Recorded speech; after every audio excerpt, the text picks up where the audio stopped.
Déjà me présenter, en fait, je suis Christine Lafeuille, je suis directrice adjointe de la stratégie et des opérations foncières à la métropole européenne de Lille. Et en fait, cette contribution, on l'a réalisée avec le concours de Charlotte Juda et Ludovic de Meyer, qui sont chargés de mission au sein du service stratégie.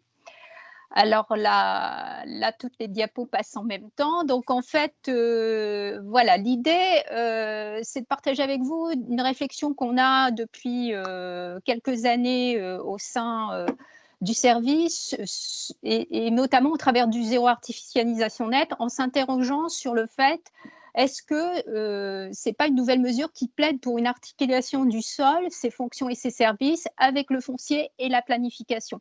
Et là, vous comprendrez que finalement, c'est peut-être pas si mal de passer après les autres intervenants où on voit bien ces aspects ont été évoqués.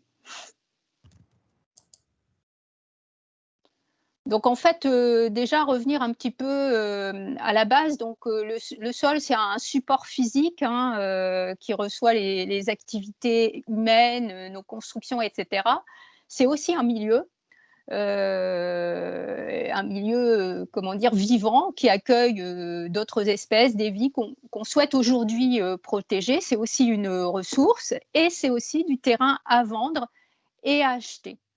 Et en fait, on voit bien qu'au travers de ces différents aspects, on peut passer à la diapo suivante. Il y a des usages qui sont à réguler et ces usages des sols, cette gestion de l'espace, elle est régulée au travers du plan local d'urbanisme. Là, je vous ai mis un exemple, en fait, une image qui est tirée d'un film qui explique ce qu'est le plan local d'urbanisme et qui a été réalisé par la métropole européenne de Lille. Et en fait, on voit que les constructions, elles reposent sur un livre, elles ne reposent pas sur du sol. Et d'ailleurs, vous le voyez aussi sur des publicités ou autres, on a souvent les constructions qui reposent entre des mains, enfin plein de choses, mais rarement sur du sol. Et si effectivement on va un petit peu plus loin dans le plan local d'urbanisme, on voit qu'effectivement on va évoquer la carte générale de destination des sols. Vous pouvez recliquer sur Sonia. Voilà.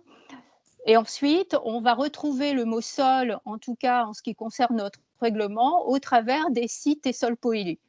Vous pouvez, voilà. Ensuite, on va trouver des tas de choses, les plans de prévention des risques, inondations, etc. On va retrouver également la biodiversité, les trames vertes, bleues, les cheminements. Mais en fait, on ne parle plus du tout, on ne va plus parler du tout en fait du sol.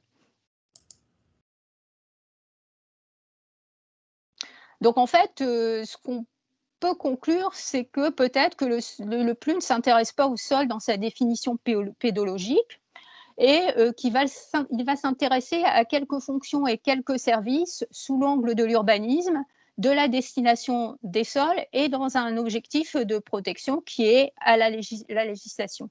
Donc on va s'intéresser essentiellement à la surface, au support, et occasionnellement, on s'y intéressera s'il y a des risques, si c'est un support de construction, d'exploitation, de protection de la ressource. Donc en fait, finalement, ce qui reste du sol, c'est surtout ce qu'on va retrouver, en tout cas pour l'aménagement et l'urbanisme, dans la géotechnique, les risques, etc. D'autres enjeux, en fait, pour les collectivités sont venus s'ajouter à ça et sont, la gestion différenciée, le zéro phyto, densifier la ville, aujourd'hui le zéro artificialisation, la nature en ville. Donc en fait, on voit bien qu'au travers des espaces naturels, l'agriculture, la biodiversité, la trame bleue, la ressource en eau, et cetera, on vient, aussi approcher des problématiques qui sont liées au sol sans jamais vraiment parler des sols.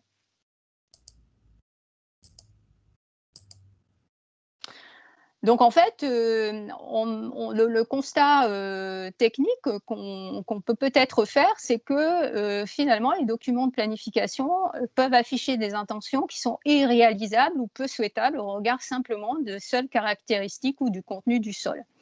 Donc en fait, on l'a bien vu au cours de la journée, la qualité des terres encore préservées, elle va peut-être plaider en faveur du maintien d'une activité agricole ou récréative, alors même que le PLU peut proposer, autoriser des usages mixtes.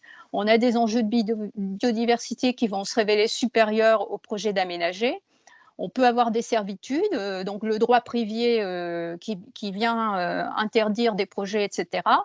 Et on a aussi des problématiques de pollution ou des ouvrages, etc., qui ne vont pas permettre l'accueil de certains usages. Donc en fait, malgré le fait que ce PLU, en tout cas, propose des destinations, etc., et des affectations,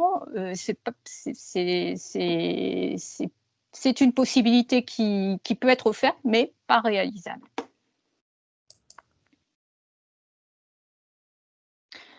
Donc, pourquoi? Parce que ces situations, elles se multiplient de plus en plus. Et donc, finalement, en discutant dans les travaux notamment que nous avons réalisés avec l'université, le BRGM, etc., le sol, c'est une ressource qui est limitée et non renouvelable, alors qu'on considère que le foncier, lui, il est indéfiniment renouvelable. C'est-à-dire qu'on produit du foncier, mais en fait, on ne produit pas du sol.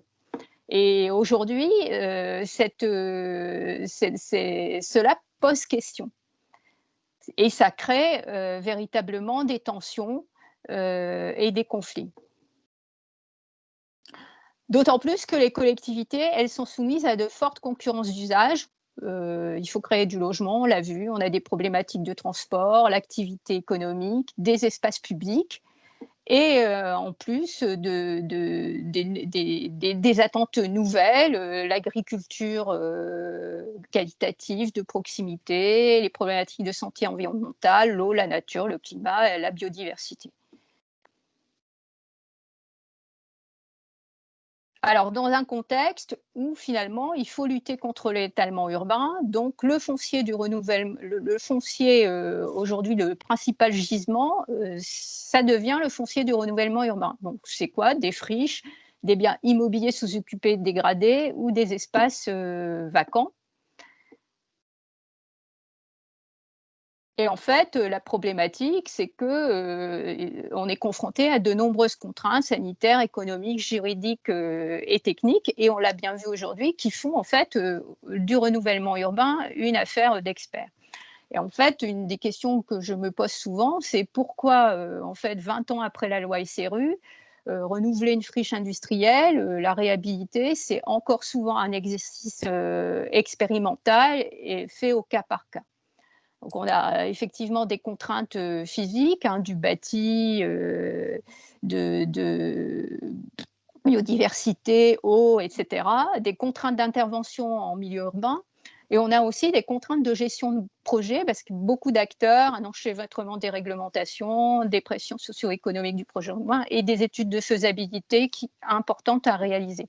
Donc on a des aléas financiers et temporels forts qui font qu'effectivement, aujourd'hui, si on compare la grande période, la loi d'orientation foncière, etc., c'est-à-dire de l'extension où finalement tout semblait marcher un peu comme sur des roulettes, on posait des projets, on bâtissait, etc. Quand on rentre dans le renouvellement urbain, on n'est plus du tout dans les mêmes schémas.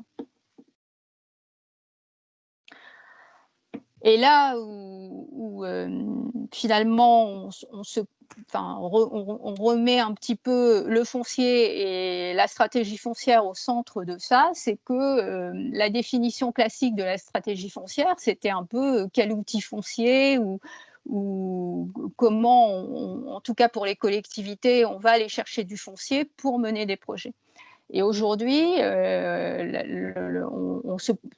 on a plutôt l'impression que, en tout cas sur la chaîne de valeur de l'aménagement de l'urbanisme, la stratégie foncière, peut-être que ça peut être un moyen, un ensemblier des problématiques liées à la planification, au sol, au foncier et aux défis environnementaux. Puisque, comme je l'évoquais tout à l'heure, le plus seul, voilà, c'est un document d'intention.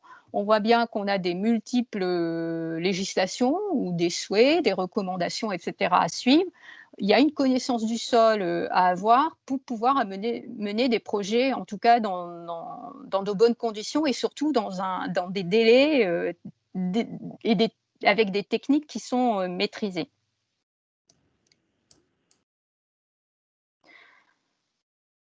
Donc, peut-être que le projet de territoire, c'est connaître ses sols avant d'en déterminer et modifier les usages.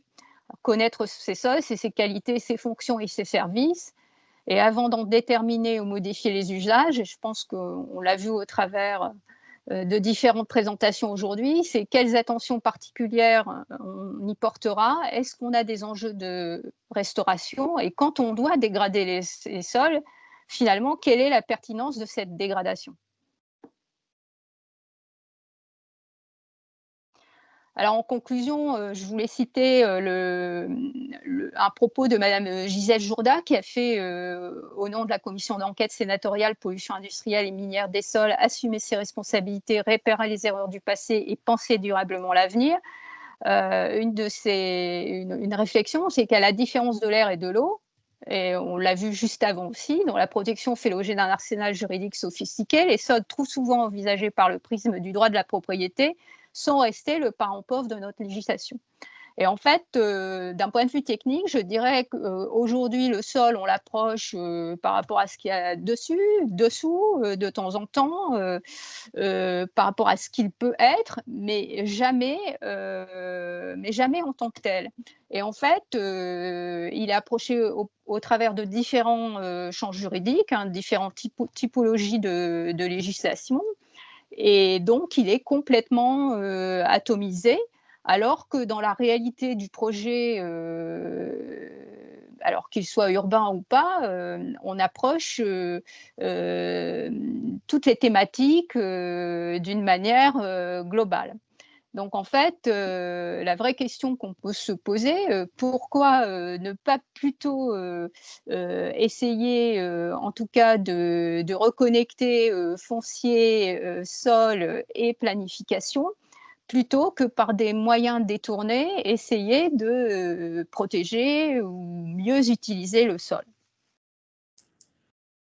Voilà, donc là, quelques documents ressources en fait, hein, auxquels nous avons contribué et travaillé, notamment sur la prise en compte des fonctions et des services du sol en urbanisme.